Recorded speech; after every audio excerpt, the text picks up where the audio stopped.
guys, what's going on? I'm Vile Self, and I got some Team Deathmatch gameplay here on my favorite map in Call of Duty Ghosts.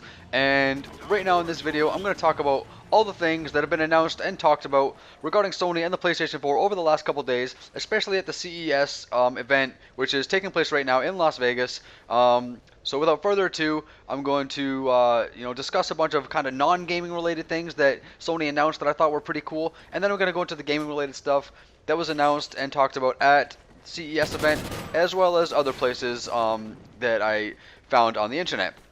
So anyways, things Sony announced. They announced things like, they talked a lot about 4K. 4K was a big subject. They announced ultra short throw projector, which is basically a projector that you can put really close to your wall, like up to I think 30 inches away from your wall, and it can project a 4K image onto your wall or any surface in your home up to about 150 inches wide. Now, 4K is, as you guys may or may not know, the next step up after 1080p resolution. And basically, if you've never seen a 4K display, I urge you to go to your local Best Buy or something like that. They usually have the 4K TVs on display. Check it out.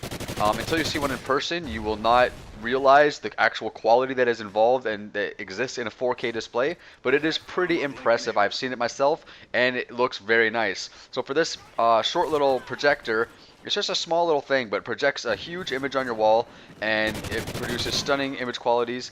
Sony announced that. They announced a line of 4K TVs ranging from about 55 inches to 80 inches. They announced a consumer level 4K video camera and a new compact but super high quality still image camera.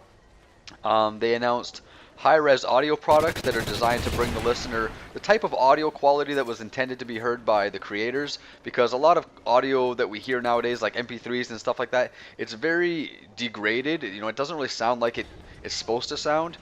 So they have these high-res audio products coming out that are supposed to bring back that quality. They announced some underwater headphones, which could be worn while you're swimming or in the shower or something like that, which is pretty new and innovative. And they also briefly mentioned some partnerships with some companies such as Netflix and a partnership with YouTube as well, which they didn't elaborate on too much, but still pretty interesting stuff. On the gaming side of things, Sony finally talked about Gaikai. Their game streaming service will be called PlayStation Now. It will allow users to stream old PlayStation games from an array of platforms onto an array of platforms, not limited to Sony platforms.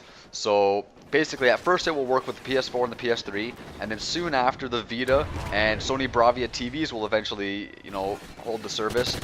But then after that, it'll start working with any device that can basically connect to the internet. For example, iPad. They use iPad as an example. The service will not be free, but users have pay options. Games can be rented one at a time for a small fee, or a subscription can be bought, which will unlock a category of games which will be available throughout the month. There was no price given, and anything that you might hear or see is merely speculation. These games will be streamed with no quality loss, and are said to play with play smoothly with no lag or hiccups or stuff like that. The service launches at the end of this month in North America in the form of a closed beta, and that is to be available to the public in North America sometime this summer. In other Gaikai news, Sony also announced that they are bringing a live TV service to their platforms.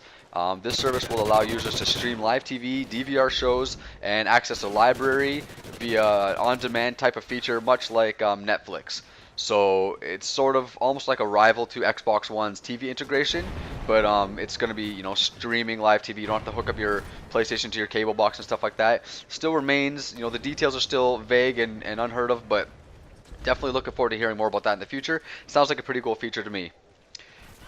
In other gaming-related news, Sony announced that their PS4 has surpassed 4.2 million sales as of December 28th.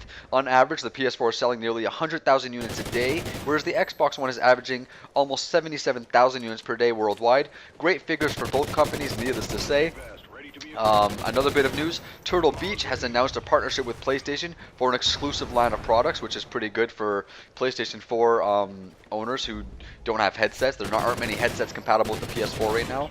And last but not least, the PlayStation Plus subscriptions are up 90% since the release of the PS4, which is also big news for Sony, probably putting some decent money in their pockets, and making a lot of customers happy, because the PlayStation Plus, as you guys probably know, is definitely a great value.